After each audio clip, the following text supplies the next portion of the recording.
അയ്യപ്പ മാഷ് മലയാളത്തിലെ വളരെ പ്രസിദ്ധനായ കവിയാണ്. അയ്യപ്പ മാഷ് സൂചിപ്പിക്കുന്നുണ്ട്, പലർക്കും മലയാളികളിൽ പലർക്കും വിനയം കോന്തലക്കൽ കെട്ടിയ ഒരു അലങ്കാരമാണ് എന്ന്.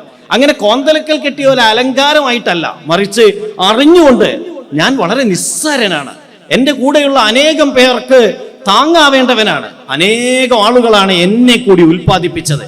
ഞാൻ ഒരു കുടുംബത്തിൽ നിന്ന് അങ്ങനെ ജനിച്ച് അങ്ങനെ അങ്ങ് പോകുന്നതല്ല, ആ തറവാട് സ്വത്ത് ജീവിച്ചനുഭവിച്ച് തീർക്കാനുള്ളതും അല്ല. അനേകം ആളുകളുടെ അറിവിൻ്റെ പ്രൊഡക്റ്റാണ് ഞാൻ. എത്ര ആളുകളുടെ അറിവ്, ആരുടെയൊക്കെ പ്രഭാഷണങ്ങൾ, ആരുടെയൊക്കെ എഴുത്തുകൾ, ആരുടെയൊക്കെ ഇടപെടലുകൾ, ആരുടെയൊക്കെ സിലബസുകൾ, ആ സിലബസുകൾക്ക് വേണ്ടി കണ്ടെത്തപ്പെട്ട ആളുകളുടെ അനുഭവങ്ങളാണ് ഞാൻ.